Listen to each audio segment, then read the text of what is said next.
Every nation in every region now has a decision to make. Either you are with us or you are with the terrorists.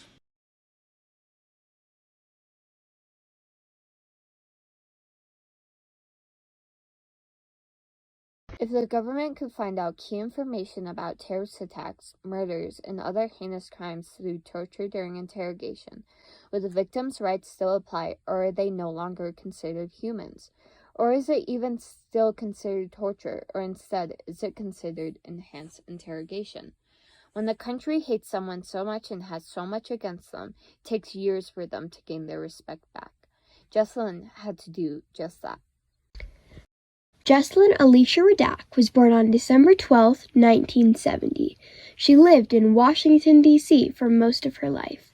She graduated at 22 from Brown University and got a double major in American Civilization and Political Science. She went to Yale Law School and graduated in 1995. After graduation, she got a job at the Department of Justice, which was one of her dream jobs at the time. On September 11, 2001, there was a terrorist attack that killed roughly 3,000 people. Hijacked planes targeted places all around America with intent to kill, including New York, Pennsylvania, San Diego, and one even tried to crash into the White House, which was luckily brought down and crashed into a field.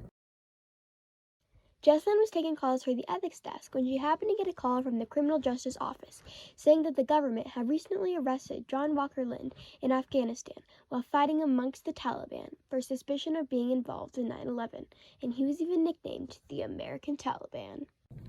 John Walker Lind was born on February 9, 1981. He was born in Washington, D.C., and he later moved to Northern California, where he lived for most of his life. Malcolm X inspired him to convert to Islam at age 16. At 17, he traveled to Yemen to study Arabic. The year of 9/11, he thought the idea of religious doctrines of the Taliban movement were something to his interest. When they called, they said the FBI was on the ground and wanted to interrogate John Walker Lind, but legally they needed to call the ethics office before they did anything. When Jesselyn asked if he had a lawyer, they stated that he did, even though it would be later revealed that he never had an actual lawyer supporting him. She told him that since he was represented by counsel, he's an American, and he has a lawyer, they still needed a warrant, and that currently it would be unethical to question him at all. 3 days later, they called Jesselyn again and told her that they interrogated him anyway, completely disregarding her advice. In response to their actions, she told them that they couldn't publicly announce this no matter what, especially since it was a high-profile case. A month later, John Ashcroft, who was the attorney leader, gave a press conference speech on how they were going to press criminal charges against John Walker Lind, even though Jesselyn specifically said otherwise. When asked if John would have a lawyer with him, they stated that he had no specified lawyer with him. Hearing this news, Jesselyn knew that they were originally lying to her during the first calls. This is when Jesselyn saw that people of different religions, like Muslims for example, were getting accused of being criminals. She knew that if she spoke up for him, it would cause a lot of hate towards herself. She knew that she had to do something about this, so she took that risk. A short while after the calls, pictures were found of John Walker Lind naked and bound to a wooden board, with duct tape all over his eyes and body, with insults written on his forehead. Even though the government still claimed to be ethical with their interrogation methods, it was clear to anyone who saw the photos that he was being tortured.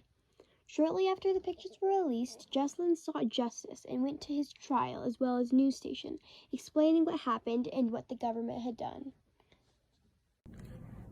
She then got a message from the lead prosecutor on the case asking for confirmation regarding the 2 emails she sent about the file.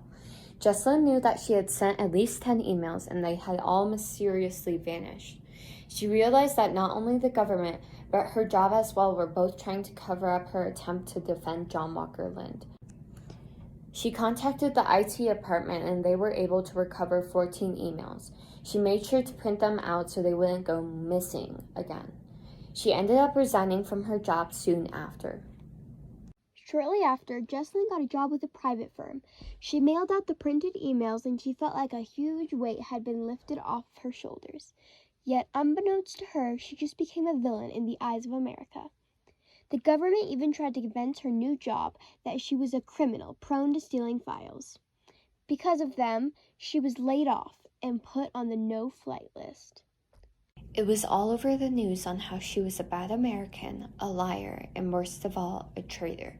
This puts her under spectacular stress. Jesselyn knew that she did nothing wrong, but she still had to hire lawyers and attorneys just so she would be less hated. She was told that day that they were going to come to her house and arrest her in front of her kids and neighbors. Later that night, she had a miscarriage. All this hate on Jesselyn continued for weeks, leaving Jesselyn angry enough to devote her life to representing all whistleblowers. She reached out to a bunch of powerful whistleblowers, causing more whistleblowers to be on her side on this debate, leading to more citizens being on her side. Eventually, after years of being on the news and fighting for her rights, she finally got the respect she needed since the day she got that call. John Walker Lynn served time in jail for a little over 17 years on a 20-year sentence that would have turned into a life sentence, or even execution if it weren't for Jesselyn speaking out. He got out 3 years ago in May 2019. By now, most people still know him as the American Taliban, but he still has gained more respect from most Americans. But there are still some who believe he is a criminal. As for Jesselyn, she is still a whistleblower.